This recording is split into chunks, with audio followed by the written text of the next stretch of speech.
Just बेटा screen share हो रही है सभी को?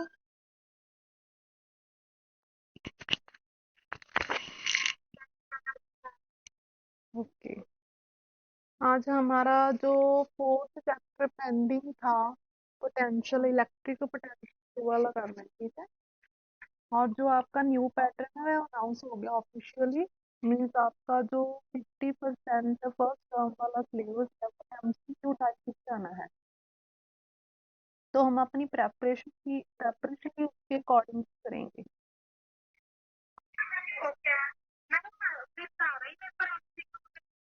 जैसे बेटा सारा पेपर ही एमसीक्यू बेस्ड होगा आपका, जो फर्स्ट टर्म का होना है, और सेकंड टर्म का भी क्लियरली अकॉर्डिंग क्वेश्चन होगा वो।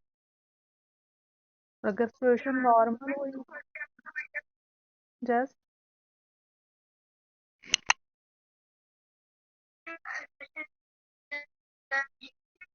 बेटा आपकी वॉइस ना काट रही थी बीच में से, समझ नहीं आया। रिपीट करो प्लीज।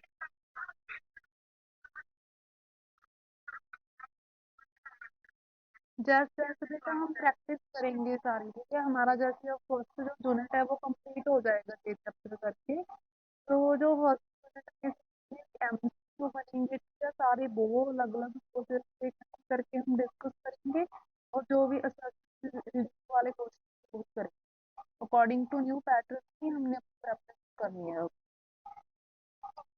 ठीक है। बट उससे पहले जो हमारा डिटेल्ड सिलेबस है वो करना बहुत जरूरी है, तभी आपको MCQ and assertion reasoning question सामने आए।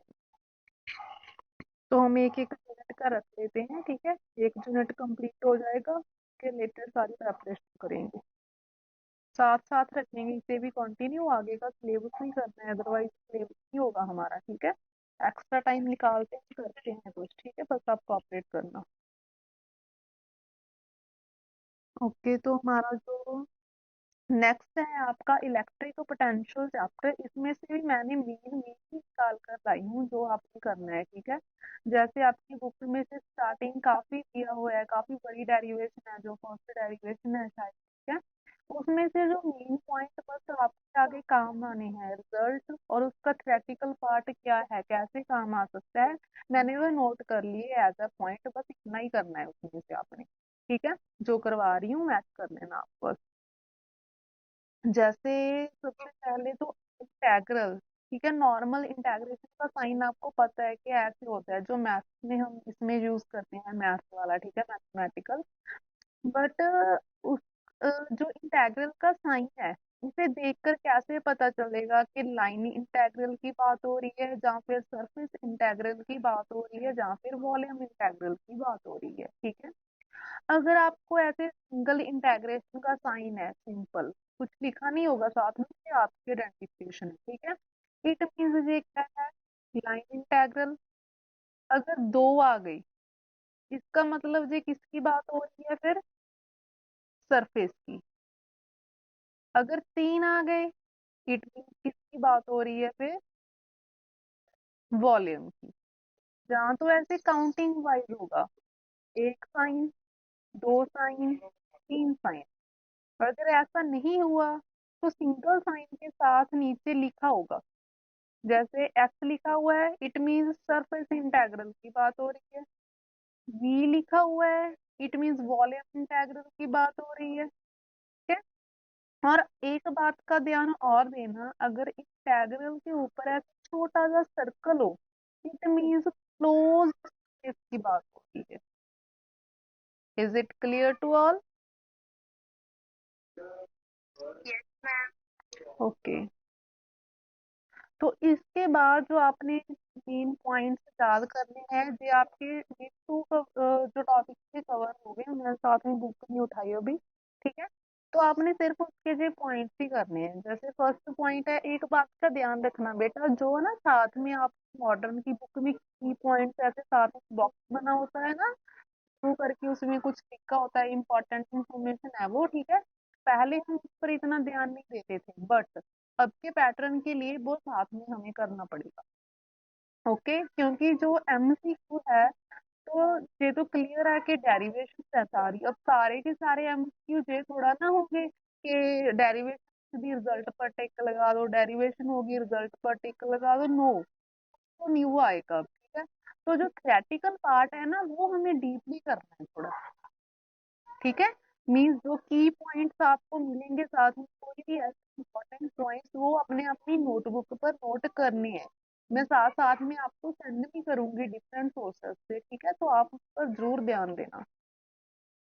जैसे जो फर्स्ट पॉइंट है, line integral of electric field between two point. अब ये जो मैंने अब पूरी लाइन रीड की है, अगर इसको मैथमेटिकली शो करना हो तो कैसे करेंगे, देखो। Line integral means single integral की बात हो रही है, ठीक है। लाइन इंटेग्रल ऑफ किसका, लाइन इंटेग्रल इलेक्ट्रिक फील्ड का, ठीक है। अगर लाइन इंटेग्रल की बात हो रही है तो एलिमेंट भी फिर लाइन वाला ही लगेगा, means L, length, DL vector. Line integral of electric field between two point, कौन से two point, A and B, is is equal to, ठीक है, किसके इक्वल है, वो आगे लिखा हुआ है, is independent of the path followed between the point. Means जो टू पॉइंट्स की बात हो रही है, ठीक है, ए से बी जा रहा है, बी से ए जा रहा है, ए से बी, बी से ए, कोई भी पॉइंट है हमारे पास, कोई चार्ज है, कुछ भी है, ठीक है। उसका जो इलेक्ट्रिक लाइन इंटेग्रल है इलेक्ट्रिक फील्ड का, वो उसके पाथ पर डिपेंड नहीं करता, ठीक है, सिर्फ और सिर्फ उन पॉइंट्स पर डिपेंड करता है। इसीलिए हमने इन पॉइंट्स का, ठीक है, जो पोजीशन वेक्टर थे, डिस्टेंस था, R A and R B, सिर्फ वही आया है हमारे रिजल्ट में, ये देखो, ठीक है। पूरे एक्सप्रेशन में कहीं भी पाथ की बात नहीं हो रही। तो इस रिजल्ट से हमने ये थ्योरेटिकली बनाया कि line integral of electric field between two point is independent of the path followed between the two points, कि जो ए से बी पॉइंट तक जा रहा है कोई जो चार्ज है, ठीक है, वो चार्ज जिस पाथ से जा रहा है हमें उस पाथ से कोई मतलब नहीं है, हमें सिर्फ और सिर्फ उन पॉइंट्स तक मतलब है, ठीक है। तो फर्स्ट पॉइंट में किसी को कोई प्रॉब्लम है तो अभी पूछ लो, जे आपकी बुक पर प्रूफ किया हुआ है, हमें उसकी नीड नहीं है अभी। क्लियर है सभी को? अगर किसी ने करना हो पूरा तो आप कर सकते हो बुक में से। सेकंड है line integral of N electric field along close path is zero. Line integral की बात हो रही है, सिंगल इंटेग्रेशन लगा लिया, ठीक है। Of N electric field he E vector लग गया। लाइन इंटेग्रल था तो एलिमेंट डी एल वेक्टर लगा। क्लोज्ड पाथ था तो साइन पर छोटा सा सर्कल ड्रॉ कर दिया। Is zero means is equal to zero, तो एक्सप्रेशन हमारे पास ये वाला आ गया। थर्ड में क्या है, थर्ड में बताया हुआ है सिर्फ कि जो बार बार हम हमारे पास एक टर्म बन गई, ई वेक्टर डॉट डीएल वेक्टर, ई वेक्टर डॉट डीएल वेक्टर, जब से चैप्टर स्टार्ट हुआ है यही टर्म घूम रही है। एक्चुअल में इस टर्म का थेटिकली मीनिंग क्या बन गया अब हमारे पास, ठीक है। E vector dot DL vector is equal to लिख दिया मैंने, ताकि आपको क्लियर हो जाए कि ये टर्म शो क्या कर रही है हमें। Work done by electric field means जो इलेक्ट्रिक फील्ड है वो कितना काम कर रही है, उसकी कितनी एनर्जी लग रही है, कितना वर्क डन कर रही है इलेक्ट्रिक फील्ड क्या करने में। E vector in moving a unit positive charge from A to B. हमारे पास कोई ए पॉइंट है, कोई बी पॉइंट है, जहां पर चार्ज पड़ा है plus Q charge. Plus Q charge को ए से बी तक मूव करने के लिए इलेक्ट्रिक फील्ड कितना वर्क डन कर रही है, उसे हम रिप्रेजेंट कर रहे हैं W work done is equal to A to B के A से B पॉइंट तक जा रहा है चार्ज। कौन वर्क डन कर रहा है? E vector dot DL vector integral line integral कारण आ गया। इलेक्ट्रिक फील्ड वर्क कर रही है। Is it clear to all? Okay okay good. और जो आपका फोर्थ पॉइंट है उसमें थर्ड को ही मॉडिफाई किया है, ठीक है। मीन्स जो नेगेटिव साइन लग रहा है वो उसकी क्लैरिफिकेशन की है।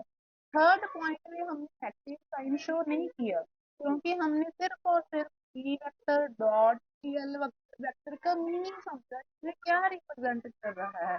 बट जब हम इसे फुल एक्सप्रेशन में लिखेंगे, जस्ट बेटा, थर्ड पॉइंट में सिर्फ और सिर्फ हमने ये डिस्कस किया कि ई vector dot D vector statically किस चीज को रिप्रेजेंट कर रहा है। एक्चुअली ये वर्क डन की वैल्यू है, किस वर्क डन की? जो इलेक्ट्रिक फील्ड ने किया, इसीलिए एक्सप्रेशन में ई वेक्टर लिखा हुआ है कि इलेक्ट्रिक फील्ड ने वर्क किया। क्या वर्क किया?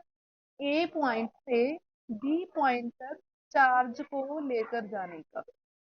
ए पॉइंट से बी पॉइंट तक चार्ज को लेकर जाने का जो वर्क था वो इलेक्ट्रिक फील्ड ने किया। और इसे हम मैथमेटिकली ऐसे रिप्रेजेंट करें। डीएल वेक्टर साथ में इसलिए लगा क्योंकि आगे लाइन इंटेग्रल है। जस्ट बेटा,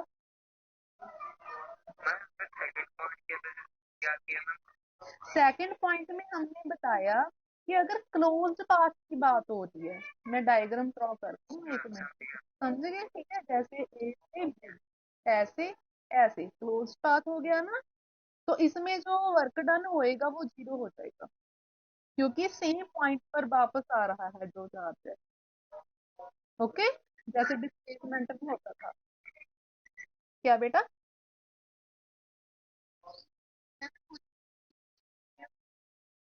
यस यस यस, वही कंसेप्ट है बिट्टू। ठीक है, डिस्प्लेसमेंट भी सही था ना, अगर सेम उस पॉइंट पर वापस आ रही है ऑब्जेक्ट तो उसकी डिस्प्लेसमेंट जीरो हो रही है। सेम कंसेप्ट यहाँ पर लगाना है, ठीक है। इसका प्रूफ भी दिया हुआ है आपको, कैंसिल हो रहा है इसका जो सारा टर्म बन रही है, ठीक है। चेक कर लेना एक बार बुक में से, डायग्राम के साथ ऐसे डायग्राम है, ऐसे पोजीशन वेक्टर्स हैं, ए पॉइंट है बी पॉइंट है, ऐसे पाथ शो किया हुआ है, ठीक है। एक पहले एक की निकालेंगे हम इलेक्ट्रिक फील्ड, दूसरी की निकालेंगे, एक पॉजिटिव आएगी एक नेगेटिव आएगी, एंड में जब एड अप करेंगे दोनों कैंसिल आउट हो जाएंगे, ठीक है।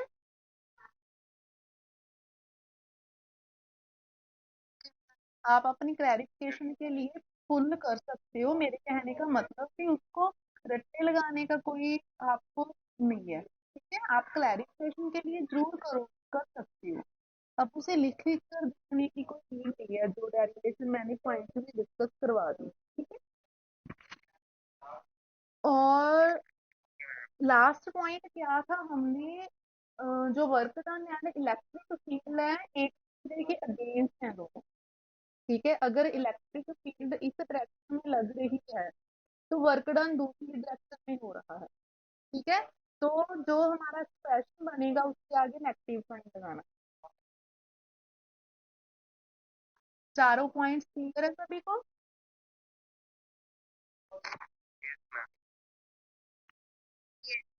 ओके, कभी भी घबराना नहीं, एक बार लेक्चर सुनने के बाद सेल्फ स्टडी जरूर करनी है, ठीक है, ज्यादा अच्छे से समझ में आएगा।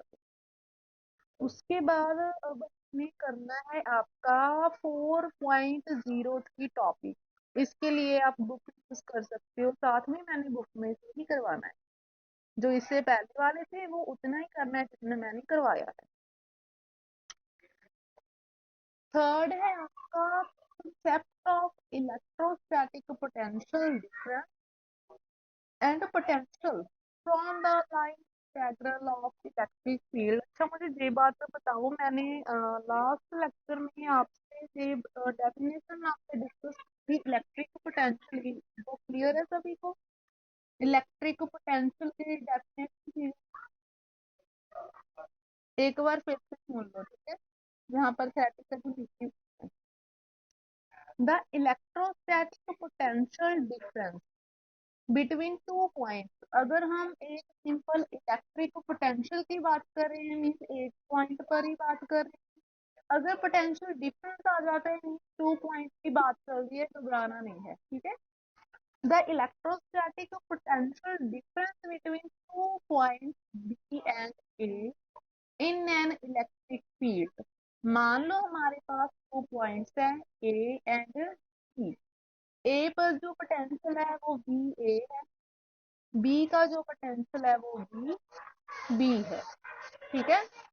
इलेक्ट्रिक फील्ड के अंडर है दोनों। The amount of work done per unit positive test charge in moving it from A to B against the electrostatic force due to the electric field। वही बात आ गई ना कि हमारे पास कोई चार्ज है, चार्ज को मूव करने के लिए जितना वर्क डन हो रहा है, उस वर्क डन को उस पॉइंट का इलेक्ट्रिक पोटेंशियल बोलेंगे। पहले आप सिंपल समझो एक बार, सिंपल क्या है, फिर पोटेंशियल डिफरेंस समझ में आएगा।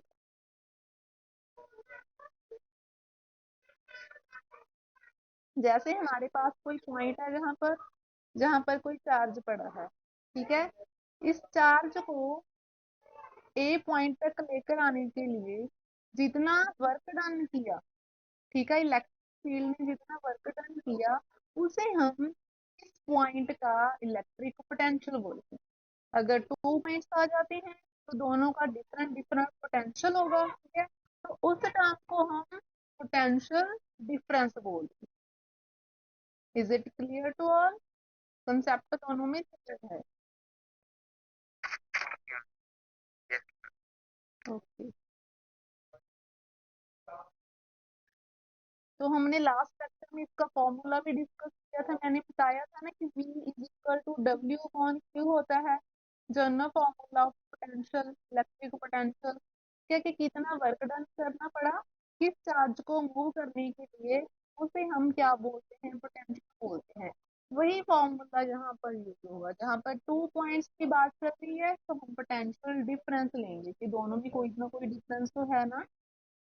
तो हमारे पास क्या आ जाएगा, जहां से करते हैं, if VA and VB are electrostatic potentials at point A and B, A point का VA है, B point का VB है, in the electric field of point charge plus Q charge की मूवमेंट हो रही है, मीन्स प्लस Q चार्ज को move कर रहे हैं, and WAE is work done in moving a vanishingly small positive test charge Q naught, ठीक है। आप एक बात का ध्यान रखना, जो आगे आपको डेरिवेशन आने वाली है, वैसे तो हमारा जो मेन चार्ज होगा वो प्लस टू चार्ज होगा, ठीक है। बट हमें टू चार्जेस की जरूरत पड़ेगी जिस केस में भी, ठीक है।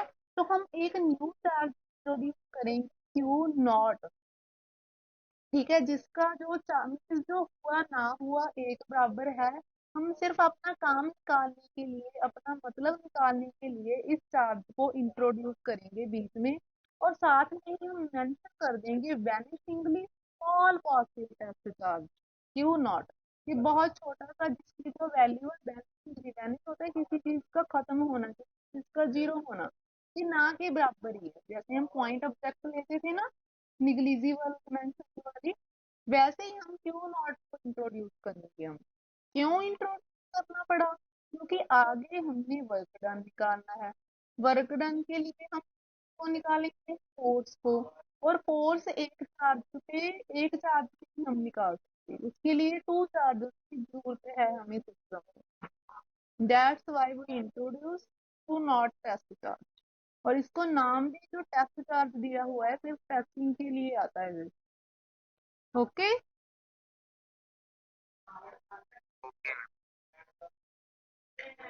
जैस, तो हमारे पास जो पोटेंशियल का अब फॉर्मूला है वो क्या बन गया, बी बी माइनस बी ए।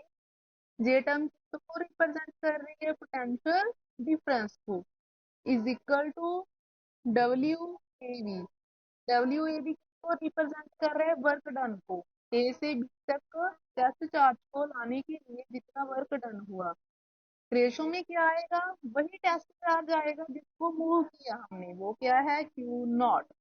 तो एक्सप्रेशन बन गया B minus A equal to W A upon Q naught. और उसके बाद अब हमने क्या करना है, इसको दे दिया इक्वेशन नंबर 1, जो भी देना है आपने, ठीक है।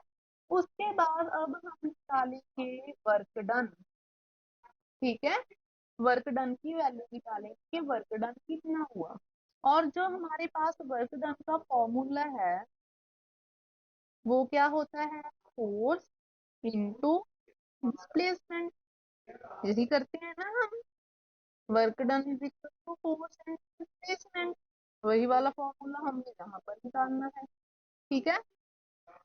एक बात का और ध्यान रखना, इसमें जितनी डेरिवेशन होती है उसके आगे डी डी क्यों लगाते हैं हम? क्या है? क्योंकि ये फंडा है एक नॉर्मल सा नेचुरल फिनोमेना है। मान लो हमारे पास कोई इतनी लेंथ वाली चीज है, ठीक है।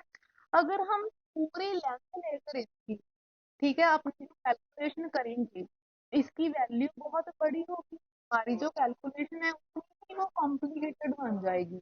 और जितनी कॉम्प्लिकेटेड कैलकुलेशन होगी उतनी ही उसमें एरर आने के चांस बहुत ज्यादा हो जाते हैं। तो हम कौन सा मेथड अपनाते हैं, पहले छोटा सा पार्ट सिलेक्ट करो, ठीक है। अगर ये पूरा एल है तो डी एल ले लो, उसकी कैलकुलेशन करो।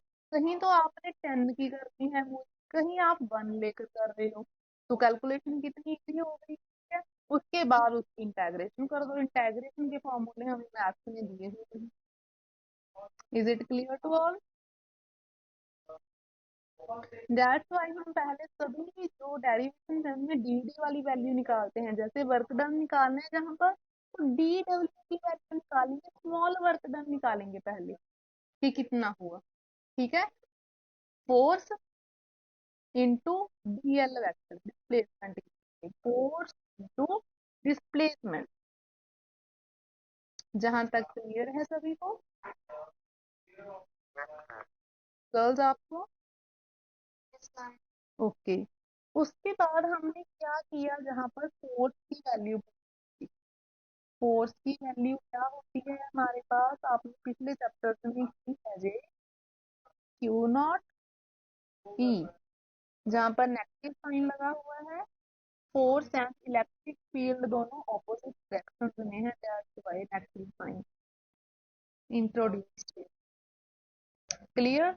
एल हमने ऐसे लिख दिया, साथ में फोर्स की वैल्यू पुट कर दी, तो D W is equal to minus Q naught E vector into D L vector आ गया। नेक्स्ट पेज शो कर, सेकंड पेज, जस्ट, ठीक है। उसके बाद हमने सिंपल इंटेग्रेशन करनी है और कुछ नहीं करना। आपका जो डेफिनेशन थी जहां तक थी, ठीक है। ए टू बी, ए से बी पॉइंट तक की बात हो रही है, तो हमने लिमिट से कि हमें वर्क डन कहाँ से कहाँ तक का चाहिए था, ए से लेकर बी तक का। तो हमने जो इंटेग्रेशन का साइन था, upper limit and lower limit दोनों दे दी, ए टू बी। ए डब्ल्यू की वैल्यू पुट कर दी, ठीक है, क्योंकि स्मॉल वर्क डन तो हमने निकाल लिया। अब उसी इक्वेशन को इंटेग्रेट करके हम फुल वर्क डन निकाल रहे हैं, होल वर्क डन कितना हुआ, ठीक है। डी डब्ल्यू की वैल्यू जो निकाली थी, जहां पर एज इट एज रखती हमने कुछ किया उसमें, ठीक है। और जो क्यू नॉट था, माइनस क्यू नॉट, उसको उठाकर बाहर ले आई, सिर्फ रीअरेंजमेंट करनी है, हमने कुछ नहीं करना और इसका, ठीक है। कोई फॉर्मूला नहीं लगाना, कोई इंटेग्रेशन नहीं करनी, सिर्फ और सिर्फ रीअरेंजमेंट है। जो नॉट है वो इधर क्या हो रहा था, मल्टीप्लाई, दूसरी साइड जाकर वो डिवीजन में आ गया, ठीक है। और जो W A B upon Q naught की वैल्यू है वो पहले हमने सॉल्व की है स्टेटमेंट डेफिनेशन, ठीक है। DB minus A equal to W A upon Q naught, वहां से उठाकर पुट कर दी इसकी वैल्यू। और जो लास्ट एक्सप्रेशन है वो हमारे पास ये वाला आ गया। जहां तक इस बच्चे को कोई डाउट है तो बता दो, रिपीट कर दूंगी।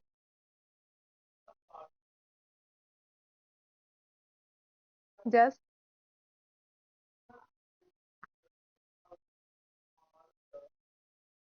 बोलो बेटा।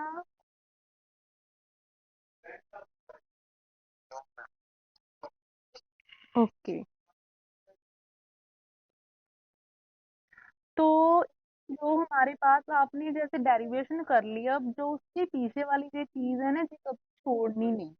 ठीक है जी, जरूर पढ़ना है, हो सकता है आपको जो क्वेश्चन है इन्हीं लाइन से बनकर आ जाए। ठीक है। The electrostatic potential difference between 2 point B and A in an electric field, ये आ गया ना सारा, is equal to the negative line, ये टर्म बोलिए पहले। ठीक है, the potential difference between 2 points and B is equal to negative of the line integral, line integral की बात हो रही है। Electric field between the points A and B means जो हमारा मैथमेटिकल एक्सप्रेशन था उसे ही देखकर स्टैटिकल लाइंस बन गई। रिलेट करके चलना बहुत इजी है। और उसके बाद जो जे वाला कंसेप्ट है आप खुद ट्राई कर लेना, इसमें क्या है, जैसे वहां हमारे पास लिमिट्स थी मीन्स ए से बी पॉइंट तक, जहां हम जो चार्ज लेकर आ रहे हैं वो इन्फिनिटी से लेकर आ रहे हैं इन्फिनिटी से बी पॉइंट तक। ठीक है, आपने जो हमने अभी डेरिवेशन की है कुछ नहीं करना, जहां जहां ए यूज हो रहा है वहां वहां इन्फिनिटी आ गया बस। ठीक है बेटा, पहले हमारे पास जो दोनों लिमिट्स थी वो डेफिनेट थी। हमें पता था कि इस पॉइंट से इस पॉइंट तक चार्ज को लेकर आ रहे हैं, जैसे कौन से पॉइंट थे, ए एंड बी, कि ए पॉइंट से बी पॉइंट तक लेकर आ रहे हैं। बट जो सेकंड केस है वो हमने स्पेशल केस बना दिया कि मान लो हमें पता ही नहीं कि चार्ज कितनी दूर से आ रहा है, तो हमने उसे इन्फिनिटी लिख दिया कि हमें नहीं पता पर्टिकुलर पॉइंट क्या है, बट जहां तक हम लेकर आ रहे हैं वो तो हमें पता है कि बी तक लेकर आए हम। ओके। हम्म, जो हमने डेफिनेशन की उसका भी स्पेशल केस है बस, कि मान लो हमें नहीं पता कि चार्ज पहले कहाँ पड़ा था, कहाँ से आ रहा है, कहाँ से हम ब्रिंग कर रहे हैं उसे, तो इसलिए हमने वहां पर इंफिनिटी लिख दिया कि हमें पर्टिकुलर पॉइंट पता नहीं क्या है। और टाइम कितना हो गया?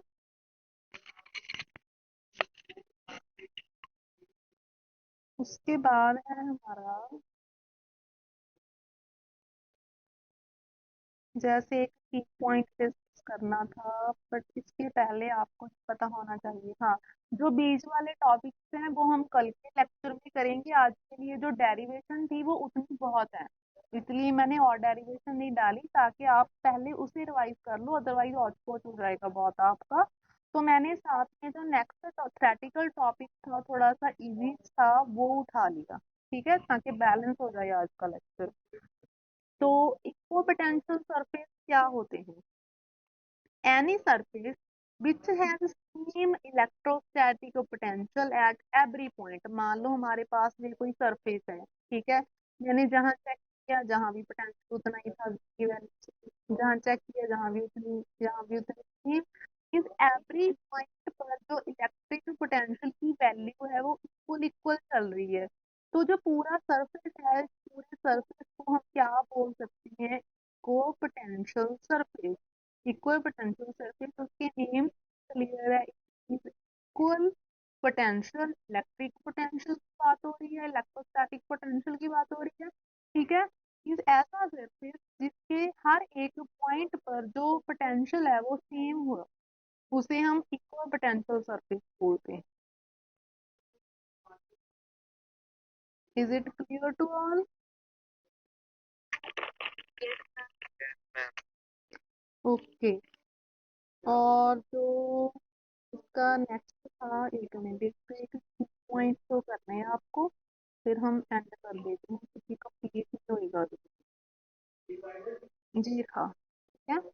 Electric field always perpendicular to an equipotential surface, and as a result work done in moving a charge between 2 points on an equipotential surface is zero। ठीक है, ऐसे स्टैटिकल पॉइंट से आपको एमसीक्यू जरूर आएंगे। इलेक्ट्रिक फील्ड ऑलवेज परपेंडिकुलर, ठीक है। मान लो हमारे पास ये कोई इक्वल पोटेंशियल सरफेस है, ऐसा सरफेस जिस पर जो पोटेंशियल है हर एक पॉइंट पर क्या है, सेम है। उस सरफेस पर जो इलेक्ट्रिक फील्ड लग रही है वो परपेंडिकुलर होगी सरफेस। क्लियर। परपेंडिकुलर होने के कारण फिर क्या होगा, जो वर्क डन है, अगर हम इसको पोटेंशियल सरफेस में एक पॉइंट से दूसरे पॉइंट तक किसी चार्ज को मूव कर रहे हैं, तो उसका वर्क डन आएगा वो जीरो आएगा, क्योंकि जो पोटेंशियल है वो सेम है।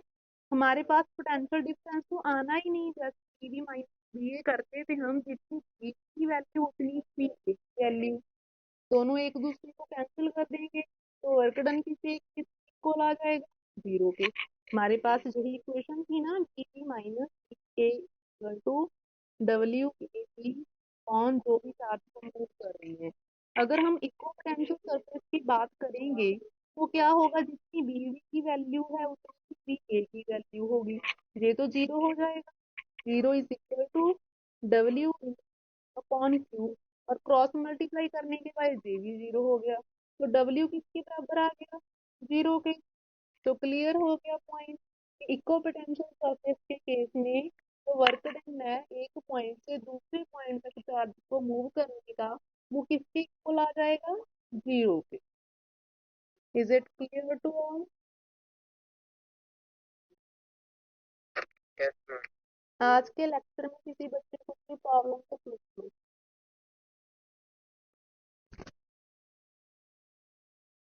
हमें फोटो सेंड कर देना। जस्ट बेटा बेटा मैं कर दूंगी, मैं फोटो भी सेंड कर दूंगी, हमारा चैप्टर भी कंप्लीट हो जाएगा, और साथ में आपको जो प्रैक्टिस है वो भी हमने कर दी। Okay ma'am. ओके बेटा, ठीक है, have a nice day. Have a nice day ma'am. Same to you. Thank you.